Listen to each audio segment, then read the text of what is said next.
Welcome to I Could Talk to You All Day. I'm Lauren Lefkowitz, recovering workaholic, perfectionist, and people pleaser. And I'm John Spears, emerging from playing small, getting caught up in the inertia of life, and always being on. I Could Talk to You All Day is a show for executives and emerging leaders. This is not just another leadership podcast. We're here to talk about what it means to be a leader while also being human. So join us for raw, vulnerable, and probably pretty funny conversations about shifting from surviving at work and home to thriving in the life you've always wanted. Let's get the conversation started.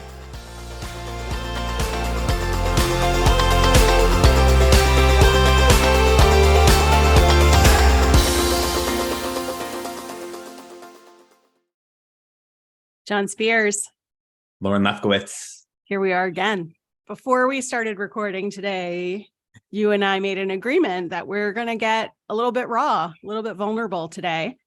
Not that we haven't in other episodes, but we both have had a year that was unexpected, I think, and ups and downs. And that's what we're going to share about today. We're gonna do a little bit of the year in review, how year endings impact us both, and where we are with all of that. So welcome, everyone, and welcome into the insides of our heads and hearts as we dive in today. So John, that's a scary place, I think. Not scary bad way, but like inside my head and heart. Whoa, I'm exploring that myself in a deeper way now, and I'm having a hard time making sense of it all. So if like someone else was like transported into my head and heart, wow, I would really love to hear what they see and think. Yes, here come all the sales pitches for people who want to fix us. Yeah, right. No need. I already got my crew. We've got our support. I got my support. I got my stuff. No need. And I would say, like, I think the purpose of being really vulnerable in these conversations is one, to just share that, frankly, we're all humans. We're all going through the same stuff. Maybe it looks differently. Maybe it feels differently. One of my fears in being really vulnerable on these conversations or in these conversations and in life in general is that people will miss the intent of why I'm being vulnerable. Part of it is catharsis. Part of it is to be able to get it out and to verbalize it and to name it and bring it out in the open. But a lot of it, the intention is to share that, you're not the only one. And so, I was getting a little teary-eyed when you were kind of opening, because this has been a really both incredibly amazing year in so many ways, and also a really challenging, lots of inner work, lots of confronting stuff in my life, lots of seeking to elevate myself as a leader and develop more consciousness around the areas that hold me back. And that stuff is real hard. And when you start confronting that stuff and really working on that inner stuff, like the things that I used to settle for, I just don't anymore. And so it just really kind of ups the ante a bit in terms of how I'm living my life. And it's incredible and it's amazing, but it's also real rough sometimes.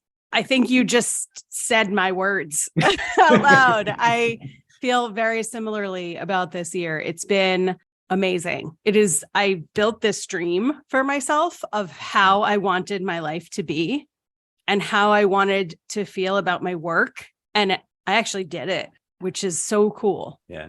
And also I had some health stuff this year. I felt like my year was happening to me instead of me happening to it, which is like a big thing for me. I'm all about choice and powerful moves and, and I think I spent a lot more of the year than I intended to going with the flow of the external things that were happening at me. So it's been a really incredible year in recognizing how much work I've done and how far I've come. And also just a much harder year than I anticipated. And I was on a panel this weekend, a virtual panel with a bunch of women through a company called Her Version, which actually is now called Her Nation. We were talking about women in leadership. And it was this group of women who have done the work, right? We've all done the work. We've all been in coaching and therapy, made big choices for our lives. And so we were asking each other questions, which was a really interesting take on a panel. And the question that I asked was for each of us to talk about a moment that changed things for us, right? Because we weren't all in these positions. At some point, we all were stuck in whatever career, whatever life we had chosen or had been chosen for us, or the combination of the two. And people watching this panel might look at us and say like, hey, these people are way above where I am. I can't even relate to them. I'm so deep in what I am. And hearing everybody's stories and hearing that like we've all been in stuck places and we all have the opportunity to emerge and fall back and emerge again was actually really comforting and really like humanized all the women in the virtual room. And it really made me think about my year and my level of kindness to myself shifts a lot. I haven't been super kind to myself the last few months, especially. And I'm trying now to recognize, and we're going to talk about how year endings impact both of us, but I'm trying to do a little bit of recognizing at this end of the year where I am, right? And not just where I've sort of beaten myself up, but in the scheme of things, like where I am compared to where I've been and where I want to be. So I'd love to jump into asking you, like, what does a year end normally do for you? Like, how do you get impacted by year end? And is that the same or different this year as it has been in the past? Yeah, well, first of all, I love the end of the year. I love the idea of something ending and a new beginning. I always, whether it's my birthday, around my birthday, or around New Year's or the end of the year, really love to think about the year and what happened. What did I accomplish? How did it go for me? What are some really great memories? What are some hard memories? And is there anything I need to address and deal with so I can go into this new chapter, this new year, this new age, whatever it is, with new perspective and the energy that I need to be able to make what I want happen. So I really love it. I think this year is a little harder than normal. You know, I still think that we are getting off several years of collective trauma, the pandemic, politics, stuff happening globally. And for me, that's really impacted me, frankly. It's really changed me in certain ways. And so I feel like my ability to be resilient, frankly, is a little impacted. I can't just sort of like dust myself up and like go like I used to. It just takes me a little longer. And so I think the thing that's different is, like you, I've really been beating myself up for some of that stuff. I've had a hard time really being kind to myself. You know, I'm also getting older. And so like my body is just different. I traveled a bunch this year and my body just couldn't take it like I used to take it. And so I think there was a lot of judgment that I've had to work through of myself over the past several months, particularly now as I think about the end of the year. And so, you know, that's sort of how I'm experiencing this year. It's like I said, you know, up and down. It's been great. It's been really challenging.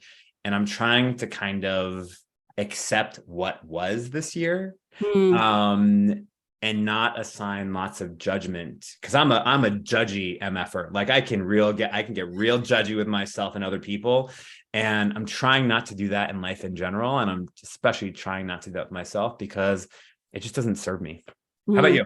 Yeah. You know, the end of the year for me was always a scramble when I was in my corporate life. There was always like some set of deadlines to meet, some project to complete, something to turn in. And so it always felt like a rush. And this year, this is my second December being out on my own. And last December, I decided I was going to take the first 2 months of the year off. I was going to work with the clients I already had, take what came, but not really promote myself, not really do a lot of marketing or hard work to kind of get into things. And I had to learn rest, which sounds like something everybody knows how to do, right? Like the word rest is like, how could you not know how to do that? But I didn't know how to do it. I started with a bunch of cleaning projects and realized that was not resting, and learned to rest. And I thought that was going to sort of hype me up for the year, and it didn't. It backfired on me. And so I'm trying to think now, and I'll talk a little bit more about that, but I'm trying to think now of the year end as a move towards a beginning, right? Instead of a scramble to finish everything and get a satisfactory mark on my work, or to like collapse, which is sort of what my rest felt like at the beginning of the year. So just like collapse and be like, oh, it's finally over, and really just be reflective and take time to be deliberate about rest and planning and thinking about the new year. My old relationship with the new year was sort of F that, right? Like I've always sort of thought New Year's resolutions were a load of crap. And I always sort of thought like, New Year, same me. And like, what does the turn of the actual year have to do with anything? And I also was very just into what that meant for work. Yeah. Didn't really think about me. And so now that I've gone through a full cycle of a year on my own, I actually feel like there's some opportunity for me to consciously decide what next year looks like for me, not necessarily in terms of metrics, but in terms of like how I want to be, how I want to feel. Because this year didn't do it for me. So let's dig into that. Yeah, right. Samesies. Yeah. So let's dig into that a little bit.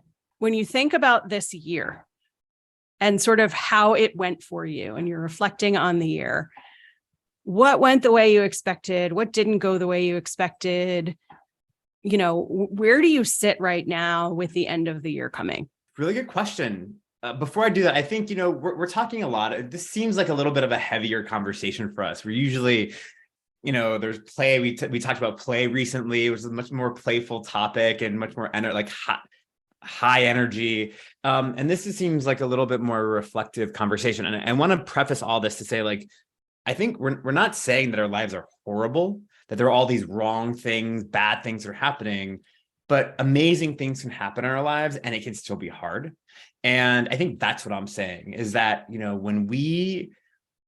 when whatever your spiritual belief is, whatever calls us forward to be who the people we're supposed to be in the world and to give what we're supposed to give in the world, it's not always flow, and to your point, like rainbows and bunnies and prairies and a stream. It could be, breaking part of those things away from us that really hold us back. I mean, that's the kind of stuff that I'm talking about this year, both in terms of the way I expected it to go and me dealing with stuff. So I just want to be really clear about that. I don't want people to be like DM us or call me and be like, "Oh my God, are you okay?" Like, it sounds like you're in a real rough place.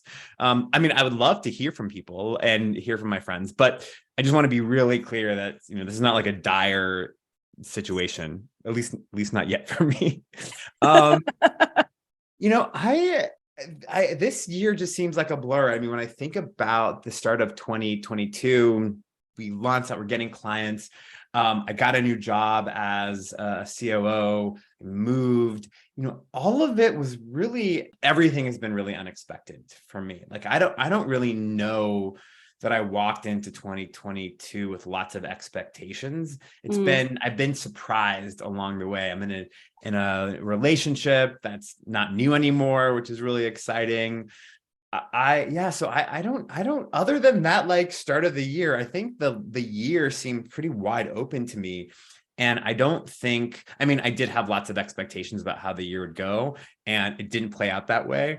But I think I've really been surprised by this year and what this year has brought. And yeah, I don't know if that's a satisfactory answer, but it just sort of like, I think if I were to put a word in 22, it would be surprise. Like it would be, I've been very surprised, both in amazingly positive ways and some challenging ways. Fair. Yeah. And thanks for telling everyone we're okay. Yes, we are. We are both okay. You know, that I find that as I do the work and as I keep doing more work, the work gets harder and the reward gets bigger. Yeah. Oh, so good. Yeah. And so this has been for me one of the harder years of my life. And also, I can't believe I get to have this life. I started the year with a lot of high achiever expectations for myself, which is not surprising considering my past as a workaholic and people pleaser and high achiever and perfectionist. And I also thought it would just sort of be smooth sailing. Like I chose this life. I did the work to get here. We're good. I'm done. I finished growing. And after that first 2 months when I took off and I did learn to rest, which was a really interesting exploration for me to learn to embrace rest. My relationship with rest formerly had been really only related to my chronic illness stuff. And that when I was sick, I had to rest. And that was sort of a resignation of strength and power. And so choosing rest became something that I understood.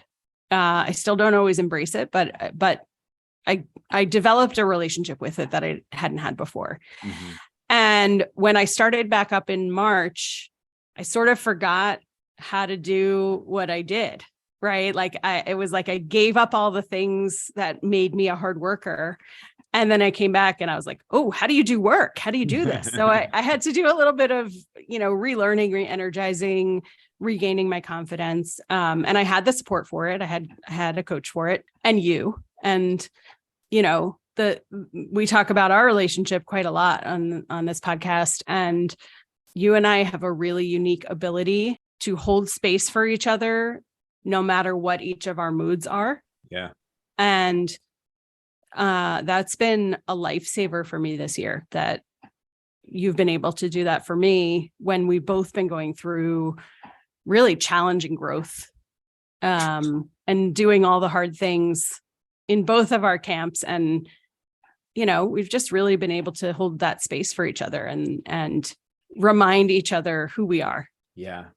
No, I mean, get yourself a person you can call in the airport crying. I mean, that's like that. I mean, the amount of times I have surprised myself on things like that in the car, in the garage, man. Lauren, you've been on the receiving end of a lot of stuff this year from me. But I really love what you said. I mean, first of all, I just want to go back to what you said that was just really just kind of hit me. And that is that the work has gotten harder and the reward has gotten bigger. And, as someone who works as a coach and who is really committed to both my own personal transformation and the transformation of those that I work with, that is just so true. And I've talked about a little bit about this before, I'm still working through the kind of trauma that happened in my childhood. I'm 42 years old and I've been in therapy since I was in middle school, and it has gotten harder because I feel like I have really been getting to the core root of some of these things. And the other end of that has given me access to so much more consciousness about myself and how I see the world and who I am and what I want and need and my value, my own personal value, not sort of the external value, but my own love for myself and care for myself. That has just been such an incredible experience. And I just want to pinpoint that because I think when we begin this work around personal transformation, it's like real fun at first. It's like, oh, it's low hanging fruit and, oh, I made this choice and like, oh, this happened and like, oh, like my life is great. And then you like get to the real stuff, like the roots of things. And that ease and flow and levity that once existed may or may not be there. Mhm. I'm not saying everyone's experience has to mirror mine or yours. I truly believe in being able to access flow and ease and all that stuff when you're in hard times. But it's practice, as we like to say, to be able to access that takes some time, particularly when as someone like me who's hard on yourself, has high expectations, is a big feeler and wants to be able to like move through feelings very quickly. And so, yeah, I thought that was really important, and I wanted to highlight that because it's such, I think about this with fear too, that like fear keeps us comfortable, but doesn't really allow us to be happy. Right. If we just listen to fear, to be fulfilled and to find meaning. And so very much like the work that we're doing, like you just got to get over the hump of the pain, and it's possible, and it's there, and it's freaking amazing once you get there. Yeah. And so that's how my year shifted, right? Is like a great lead in. That's how my year shifted, right? Like I regained my confidence, and the middle of the year has been like the most fun, rewarding, exciting time in my life. I felt like I know what I'm doing. I know what I'm here for. I know who I'm here for. The clients who came to me are the best clients. Not that my other clients weren't amazing. They were. I have had such a good ride with all my clients from back when I wrote resumes to now when I'm full on executive coaching. What I found this year is that I learned how to speak to my ideal client, and that they have learned what I do and how I do it. And I go after a really tough client. I go after former me who thought I should be able to do everything by myself. And like, if I can't do it by myself, it must not be able to be done. And I think a lot of executives and emerging leaders feel that way, that like, if I can't do it myself, I know how to do everything. Anything they ask me to do at work, I can do. Anything that comes and hits me at home, I can handle. But I don't know how to manage myself. And that's why people get coaches, because you need somebody to help you confront the things that you just don't know how to handle.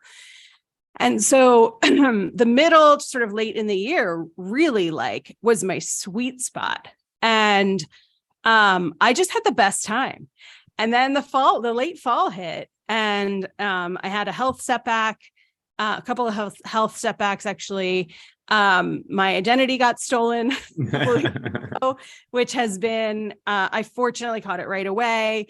But that has been a lot of work to get myself protected. And so the last month or so, I have, like I said at the beginning of our conversation, I have felt like life has been happening to me. Yeah. And I have felt sort of out of control in that respect. And, control is like sort of a laughable concept, that we think we're in control of stuff. But we do get to decide. And I went through a month or two really where I didn't feel like I was deciding. I felt like the world, the universe, things were deciding for me how my day, my week, my month was going to go. And that made it really challenging. And I came to you as support. I have other friends who support me in different ways. I buddied up with someone who was feeling the same way, and we've been having weekly calls, and that's been really helpful. And what I am learning is that I will never unknow what I've learned. Yeah. Right. So there's no like fall backwards for me that falls back to the beginning. Like, even though the last couple of months for me have been really challenging, and there have been a lot of tears and a lot of extra sleeping from the medical stuff, I know myself better than I ever have before. I wake up every day knowing that even though things aren't necessarily going the way I want them to go on a day-to-day, broad scope, the choices I'm making with my clients, the choices I'm making and how to show up in the world or how to hide from the world when I need some space, I'm making them because of all this learning that I've done over the last several years.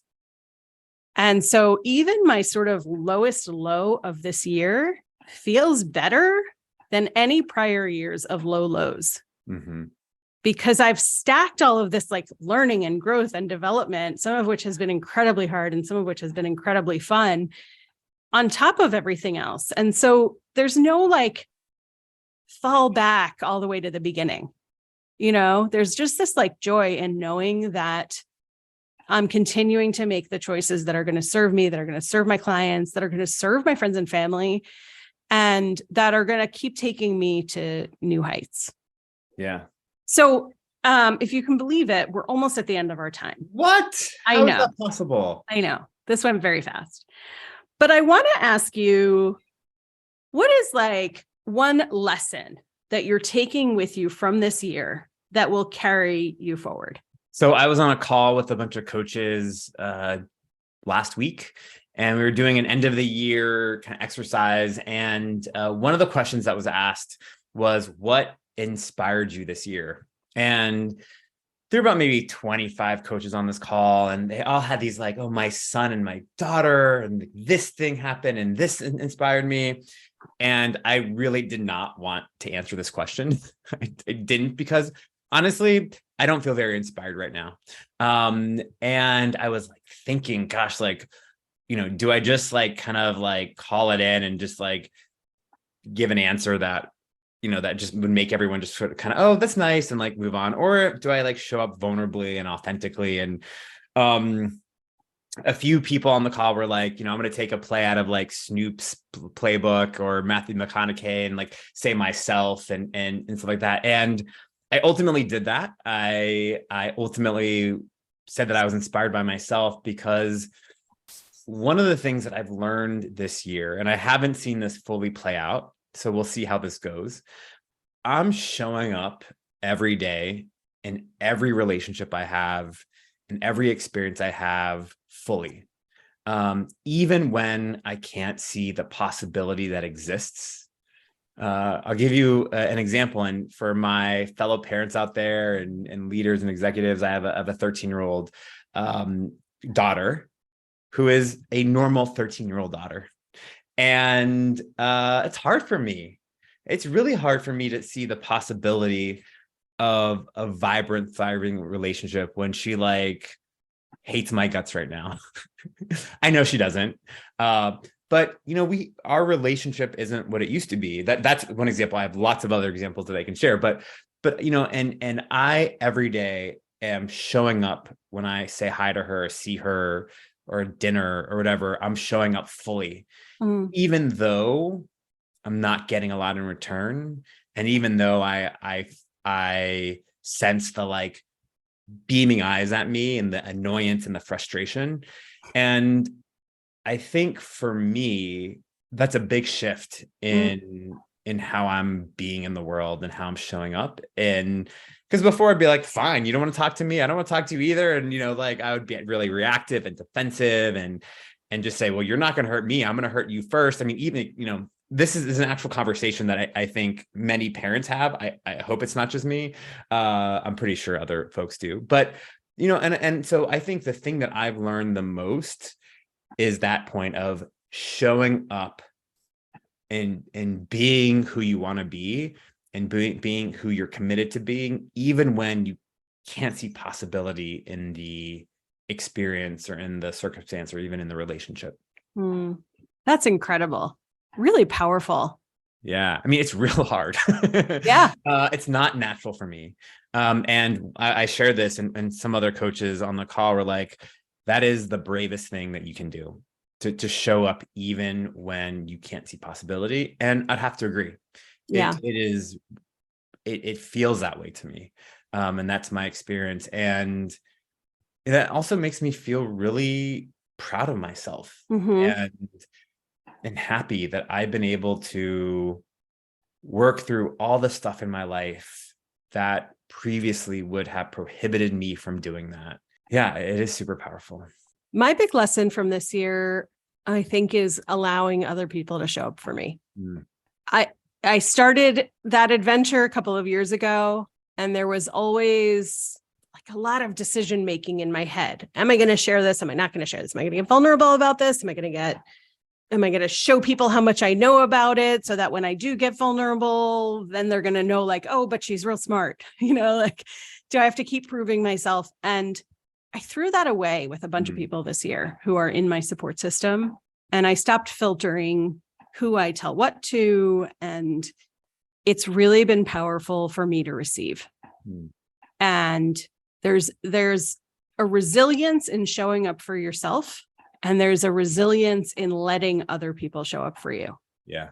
And knowing that you don't have to do every single thing on your own by yourself. And it's really rewarding to accept help and accept support.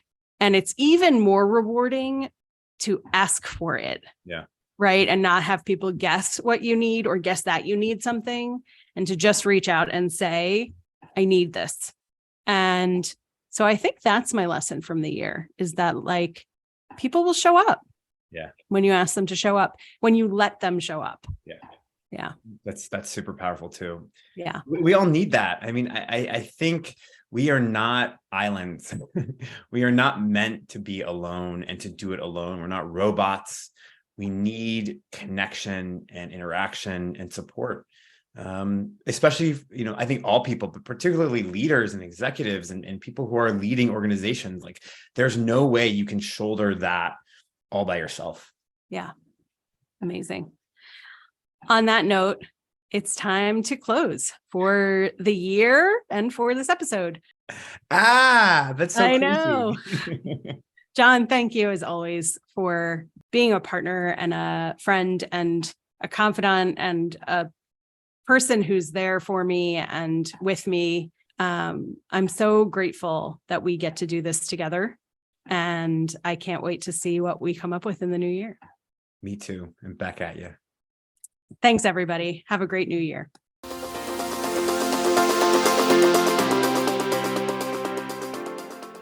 We're so grateful you decided to be with us during this episode.